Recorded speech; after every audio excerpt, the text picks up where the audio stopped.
Oke, baiklah. Ini adalah pertemuan kita yang pertama ya di mata kuliah analisis dan desain sistem.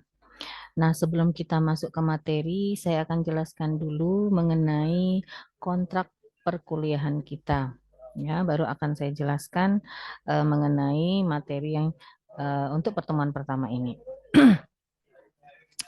Oke.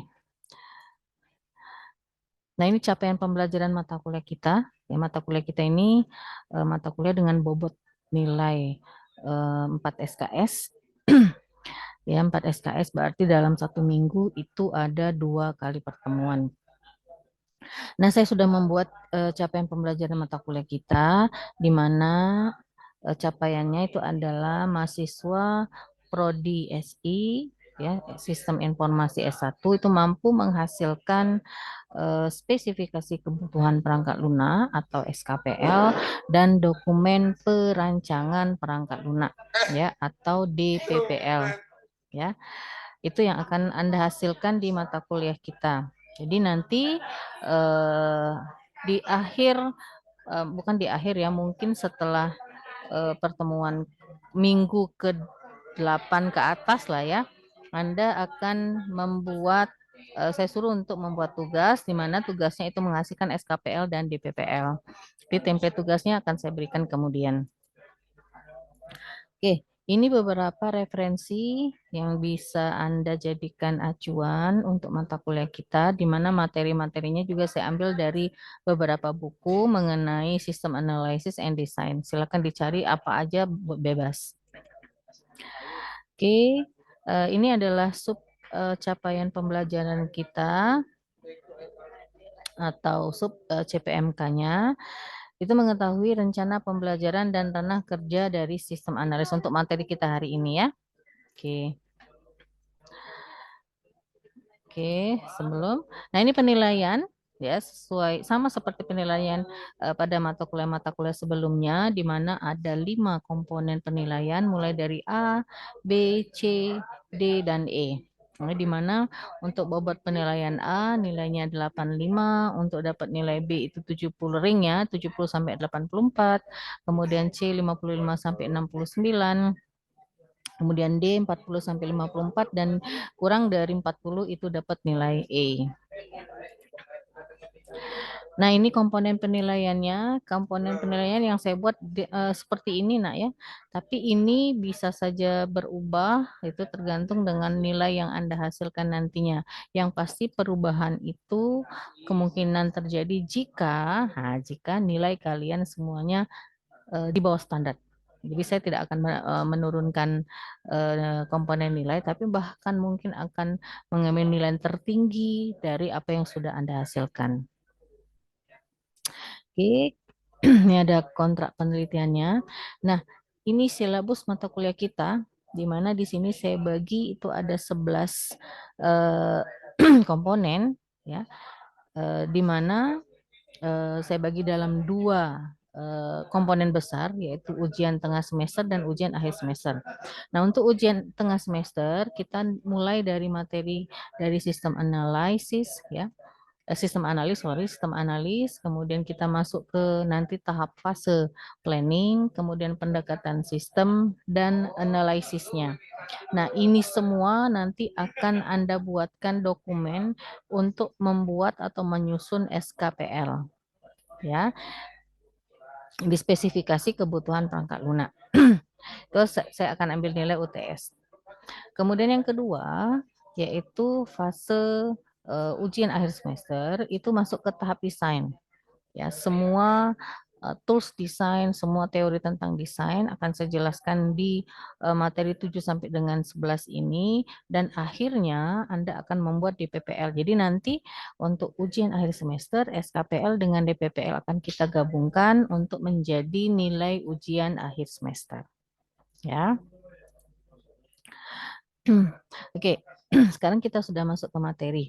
Materi yang pertama kali ini yang akan kita bahas itu adalah sistem analysis, ya, atau sistem analis, atau analis sistem bahasa Indonesianya. Nah, kita harus paham dulu siapa itu analis sistem. Nah, kalau kita bahas lebih detail, analis sistem itu Anda ini adalah calon-calon analis sistem, ya. Jadi Anda yang akan mengetahui atau akan membuat apa saja kebutuhan-kebutuhan yang akan kita buat nantinya untuk membuat sistem baru. Nah, seperti yang sudah Anda pelajari sebelumnya, Anda sudah tahu itu apa itu sistem ya. Sistem kumpulan komponen, kumpulan elemen, kumpulan subsistem, terhubung satu dengan yang lainnya untuk mencapai tujuan. Nah, mata kuliah kita ini itu orientasinya adalah membuat sistem baru. Nah, lebih kecilnya lagi kita skupkan lebih kecilnya lagi itu membuat perangkat lunak. Jadi nanti tugasnya itu adalah saya suruh untuk membuat kelompok, teknisnya nanti saya jelaskan kemudian akan membuat SKPL dan DPPL. Ya, untuk apa? Untuk menjadi tugas sebagai analis sistem. Jadi analis sistem itu adalah bisa kita uraikan orang yang akan menganalisis sebuah sistem baru. Nah, apa yang akan kita analisis itu akan kita bicarakan di materi berikutnya. Nah, berdasarkan cerita tadi, nah ini dapat kita simpulkan apa yang dikatakan sebagai sistem. Sistem itu adalah is a collection of interrelated components that function together to achieve some outcome. Jadi sistem dapat kita katakan koleksi dari komponen-komponen yang saling berinteraksi antara satu dengan yang lainnya secara bersama-sama untuk mencapai tujuan yang sama atau untuk mencapai beberapa tujuan. Sedangkan information system atau sistem informasi itu is a collection of interrelated components that collect. Nah, sama kumpulan dari komponen-komponen juga yang mengumpulkan, memproses, menyimpan ya atau bisa jadi memprovide as output. Nah, keluarannya information yang diperlukan untuk kebutuhan kegiatan-kegiatan bisnis. Nah, itu ya, Anda kan prodi sistem informasi, jadi harus tahu apa itu yang dikatakan sebagai information system. Oke, nah apa saja yang ada di dalam sebuah sistem informasi atau ada dalam sebuah sistem itu ada terdiri dari beberapa komponen untuk mendukung kegiatan dari sebuah sistem informasi. Ya, saya rasa Anda juga sudah belajar di materi sebelumnya komponen apa saja yang harus ada. Yang pertama itu adalah input, jadi harus ada data yang dimasukkan. Nah, ini dalam berupa data. Datanya bisa berupa apa saja. Mungkin saja datanya tersimpan dalam sebuah flash disk atau dalam sebuah CD kayak gambar ini atau CDR, CDRW atau mungkin juga dalam sebuah hard disk ya atau mungkin data itu dalam bentuk manual. Misalnya ada coretan tangan atau ketikan atau formulir-formulir atau data apapun itu yang nantinya kita bakal masukkan dia sebagai input, sebagai masukan ya. Kayak misalnya nih Anda mendapatkan informasi kartu hasil studi. Inputnya apa? Inputnya adalah dosen menginputkan data nilai. Nah, data nilainya misalnya terdiri dari UTS, UAS, tugas, dan lain-lain lah, kuis dan seterusnya. Itu diinputkan. People-nya siapa? People-nya adalah dosen. Diinputkan di mana? Menggunakan hardware sebagai alat bantu untuk menginput datanya dan memakai software. Ya, perangkat kerasnya misalnya pakai printer pakai laptop, pakai CPU, ya, menggunakan mouse dan seterusnya, menggunakan software. Jadi kalau kayak kayak saya menginputkan nilai itu menggunakan website Sispo, ya, Anda juga nanti outputnya keluar di Sispo Anda masing-masing. Prosedurnya apa ya? Tentu saja ada prosedur ya. Prosedur untuk mendapatkan nilai ini Anda harus entry ke RS dulu, kemudian melakukan beberapa perkuliahan, memenuhi beberapa komponen nilai, ya. Mulai dari misalnya nilai kuis, nilai tugas, nilai UTS, dan nilai UAS misalnya ya. Dan outputnya apa? Outputnya adalah kartu hasil studi. Nah, itu bisa kita katakan itu merupakan contoh dari sebuah sistem. Oke, sehingga dari apa yang sudah saya jelaskan tadi secara teori dapat dikatakan bahwa sistem analis itu adalah is someone who solve business problems using information system technology. Jadi seseorang yang menyelesaikan masalah-masalah bisnis menggunakan teknologi sistem informasi. Ya, ada teori lagi yang mengatakan problem solving means looking into the problem in great detail, understanding everything about the problem, generating several alternatives for solving the problem, and then pick the best solution. Nah, jadi penyelesaian masalahnya dapat kita lihat dari masalah-masalah yang terjadi, kita uraikan masalahnya secara detail, kita harus memahami apa yang menjadi masalah dari sistem yang ada saat ini, ya. Kemudian apa namanya menguraikan atau mengenerate beberapa alternatif-alternatif dari solusi yang akan kita selesaikan. Dari beberapa alternatif tadi baru kita pilih yang mana yang menjadi solusi terbaiknya. Nah, itu yang dikatakan sebagai sistem analis. Oke, next. Nah, ini adalah kegiatan-kegiatan dari sistem analis atau analis sistem. Apa saja yang Anda ini ya? Anda apa yang Anda bakal lakukan kalau secara teori yang Anda lakukan sebagai seorang sistem analis? Yang pertama, research and understand the problem. Jadi Anda harus riset dulu, Anda harus teliti dulu apa yang menjadi masalah sehingga sistem ini akan Anda kembangkan menjadi sistem yang baru. Ya. Nah, kemudian yang berikutnya adalah verify that the benefits of solving the problem outweigh the cost. Jadi Anda harus membuat alternatif kira-kira apa yang menjadi keuntungan ya dengan menyelesaikan masalah tadi. Berdasarkan apa? Misalnya salah satu contohnya di segi cost atau biaya.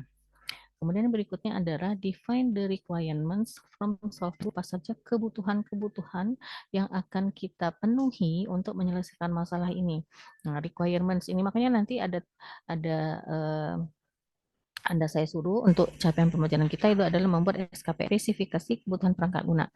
Mulai dari apa? Mulai dari hardware-nya, software-nya, dan siapa yang terlibat. Nah, ini nanti Anda uraikan di requirements untuk menyelesaikan masalah tadi. Ya, nanti kalian akan buat SKPL. Kemudian yang berikutnya, deploy a set of possible solution. Jadi, Anda buat apa saja alternatif dari penyelesaian masalah tadi. Misalnya ada beberapa alternatif, A, B, C, dan D. Misalnya, seperti itu ya. Kemudian, Anda kan dari beberapa alternatif tadi, yang mana yang akan menjadi solusi terbaik untuk penyelesaian masalahnya. Misalnya, alternatif A, misalnya eh, menggunakan sumber daya dari perusahaannya atau organisasi untuk membangun sistem baru. Atau misalnya alternatif B memanggil atau menyewa apa namanya stakeholder ya orang lain untuk menyelesaikan masalahnya atau apa terserah. Nah, yang mana yang menjadi solusi rekomendasi untuk solusi terbaiknya? Misalnya ditinjau dari beberapa misalnya ditinjau dari biayanya, ditinjau dari jadwalnya, dari lama pekerjaannya, dan seterusnya. Ya, kemudian Anda pilih, nah, define the details of chosen solution. Jadi pilih secara detail apa saja yang menjadi solusi terbaik. Ya, kemudian kita implementasikan solutionnya. Terakhir, monitor to make sure that you obtain the desired result. Jadi harus dimonitor terus ya, harus diawasi terus dari apa yang akan kita lakukan. Nah, pemonitoran ini itu akan terjadi kalau kita sudah masuk ke tahap perancangan atau tahap desain. Jadi mulai dari siapa yang terlibat, apa yang akan kita lakukan dan seterusnya. Ya, oke, next. Nah, berdasarkan kegiatan tadi itu ada beberapa tahapan atau aktivitas teori lain ya yang menyatakan kegiatan-kegiatan seorang analis sistem itu ternyata dibagi dalam 4 bagian. Yang pertama itu adalah planning, perencanaan, yang kedua adalah analisis, yang ketiga adalah desain atau perancangan, yang keempat itu adalah implementation.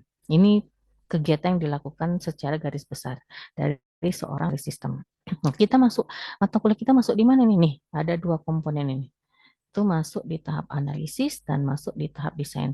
Secara detail akan saya jelaskan di materi berikutnya, ya, atau di pertemuan-pertemuan lain. Oke.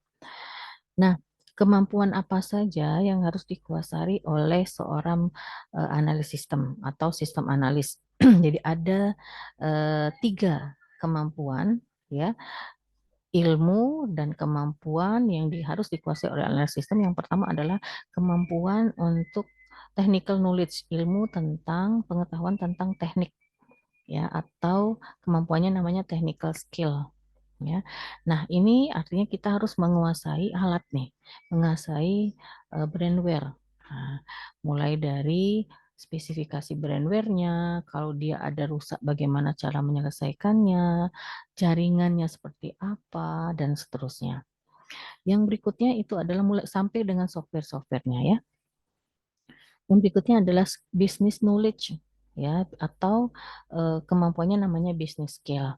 Ini penguasaan eh, apa namanya dari sisi bisnis, ya. Kalau kita bicara tentang bisnis ya pasti kita tidak menutup kemungkinan untuk berbicara tentang manajemen, ya.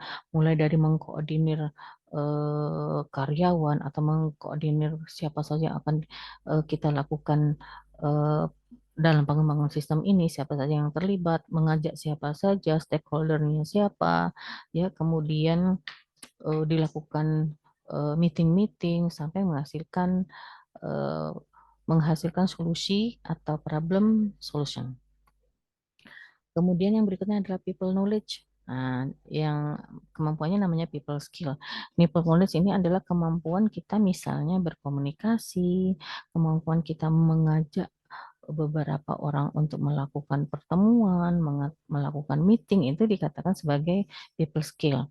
Ya, nah ketiga skill ini atau ketiga knowledge ini harus dikuasai oleh seorang sistem analis. Nah, keahlian apa saja secara detail ya kalau tadi secara umumnya. Nah, keahlian apa saja yang harus juga dikuasai oleh analis sistem? Yang pertama itu adalah pengetahuan tentang teknologi informasi, kemudian pengalaman dan keahlian tentang pemrograman komputer coding, ya. Kemudian yang ketiga adalah pengetahuan umum tentang proses dan terminologi bisnis, keahlian dalam memecahkan masalah yang umum, kemudian keahlian berkomunikasi antar orang dengan baik, kemudian keahlian relasi antar orang dengan baik, kemudian fleksibilitas dan adaptabilitas, yang terakhir itu adalah karakter dan etika. Penguraian lebih detail tentang kemampuan dari seorang analis sistem. Oke. Nah, ini ada rusnya, ya, aturannya dari seorang analis itu seperti apa?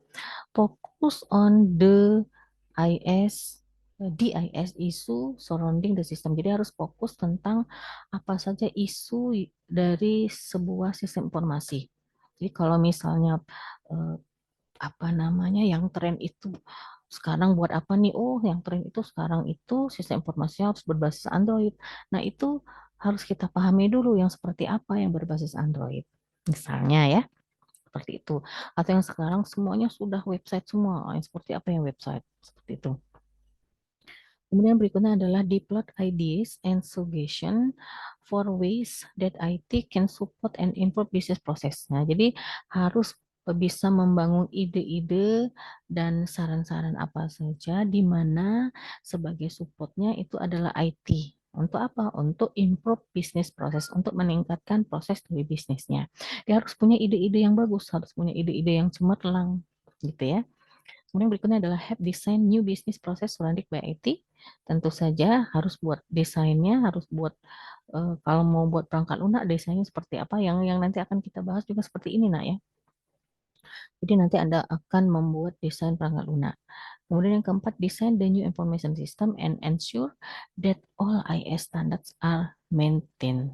Jadi semua sistem informasi yang akan kita gunakan harus dipastikan bahwa dia sudah IS standar yang akan bisa kita maintain, bisa kita pelihara. Jadi perangkat lunak yang akan kita buat atau sistem informasi yang akan kita buat itu harus bisa maintain, harus bisa dipelihara. Jangan kita misalnya membuat sesuatu tetapi sesuatu ini mentok, nggak bisa lagi dikembangkan, nggak bisa seperti itu. Jadi harus bisa di maintain, ya. Sehingga dapat disimpulkan bahwa the system analyst will have significant training and experience in analysis and design and in programming. Jadi dapat disimpulkan bahwa seorang analis sistem harus mempunyai eh, pelatihan dan pengalaman pelatihan dan pengalaman di bidang apa? Di bidang analisis, di bidang desain, dan di bidang programming atau pemrograman. Seperti itu. Oke. Nah, berdasarkan cerita tadi, ya, nanti seorang sistem analis itu nanti berhubungan dengan siapa aja. Nah, ini ya. Yang pertama mungkin saja dia berhubungan dengan steering committee. Nah, biasanya steering committee ini em, orang atau beberapa orang yang mempunyai organisasinya atau boleh dia dalam yang mempunyai organisasinya, misalnya kalau di Winadharma ini yayasannya. Nah, atau kalau di perusahaan misalnya komisaris. Nah, seperti itu ya, steering committee atau yang punya organisasinya, yang punya perusahaannya. Seorang sistem analis juga nanti dia bisa saja akan berkomunikasi dengan information teknologi vendor. Jadi vendor-vendor dari teknologi informasi. Misalnya kalau kita mau beli hardware, kita nanti belinya di mana? Misalnya kalau kita mau beli hardware yang merek laptop Acer, oh berarti kita cari vendor yang Acer, ya, atau beberapa pabrik yang lain. Pasti dia berkomunikasi juga dengan programmer, application programmer, ya programmer. Kemudian juga akan berhubungan dengan network administrator, administrasi jaringan, interface design expert. Nah, misalnya kita akan merancang bagaimana desain itu supaya bisa enak dilihat, enak dipakai orang. Nah, kemungkinan kita akan menggunakan interface design expert yang mengelola database-nya, database administrator. Kemudian manajemen sistem owner yang punya pemilik atau dalam hal ini mungkin saja pimpinannya atau beberapa orang-orang lain yang merupakan orang yang akan kita temui atau orang yang akan kita berhubungan dengan kita pada saat pengerjaan sistem informasi yang akan kita kembangkan. Ya, seperti itu. Nah, ini adalah beberapa karir yang bisa eh, timbul atau muncul ya kalau kita akan mengembangkan sebuah sistem. Jadi dibagi dalam beberapa entry level, ada yang namanya entry level business function specialist, ada juga yang namanya entry level programmer atau analyze ya, analis. Yang masuk dalam business function specialist di dalamnya itu requirement analysis, ya, requirement analysis, business analyst. Masuk juga nih ke dalamnya ya. Kemudian bisa juga dia akan change management analysis dan juga akan menghasilkan project manager. Dia juga harus menguasai untuk program dan analis, dia berfungsi sebagai sistem analis dan infrastruktur analis yang nanti akan menghasilkan orang atau profesi software arsitek. Ya, kalau penguasaan bisnis analis dengan sistem analis dia akan menghasilkan orang dengan profesi project manager. Kalau dia akan Anda menguasai requirement analysis dan business analysis, dia akan menghasilkan profesi change management analysis. Ya, oke, next. Nah, ini salary rate ya. Jadi ini adalah rata-rata honor yang diterima atau gaji yang diterima oleh seorang analis sistem. Ini sudah lama ini Bu ambil ya. Mungkin saja ini naik lagi. Jadi maksimum yang diterima IDR ya, rupiah 10 awal ini kalau dia pegawai dengan profesi yang baru gitu ya, bukan pegawai yang lama. Kalau yang lama mungkin akan meningkat lagi salary-nya. Maksimumnya 10 juta, rata-ratanya 8 jutaan ya, 8 jutaan, minimumnya 7 jutaan. Jadi ini yang bisa eh, Anda hasilkan gitu. Kalau memang Anda berprofesi sebagai seorang analis sistem, kayak misalnya di organisasi atau perusahaan namanya untuk yang berfungsi sebagai profesi sistem analis untuk si monthly per bulan ya, per bulan ini sekitar 9 sampai 10 juta perusahaan dengan logo ini. Ini kalau kalian tahu ini logo apa, ini BNI antara 7 sampai 8 jutaan dan seterusnya. Dan seterusnya. Ya, silahkan Anda lihat sendiri. Mungkin sekarang berubah lagi gitu. Ya, di Telkom ini kayak 8 sampai 9 jutanya. Ya, lumayan untuk menghasilkan salary dari profesi sebagai analis sistem. Nah, itu saja yang bisa saya jelaskan untuk materi kali ini. Ini ada evaluasi, jelaskan pengertian sistem analis, serta sebutkan beberapa aktivitas yang dilakukan oleh sistem analis dengan bahasa Anda sendiri. Ini tugas ini nanti saya akan tanya atau silakan dijawab dengan kertas 1 lembar yang akan saya tanya pada saat kita ketemu minggu depan. Ya, silakan dibuat. Kemudian ini kesimpulan ya dari beberapa yang kita sudah pelajari tadi, dan untuk minggu depan kita akan bahas tentang SDLC di fase planning ya. Oke, saya rasa itu saja materi kita kali ini.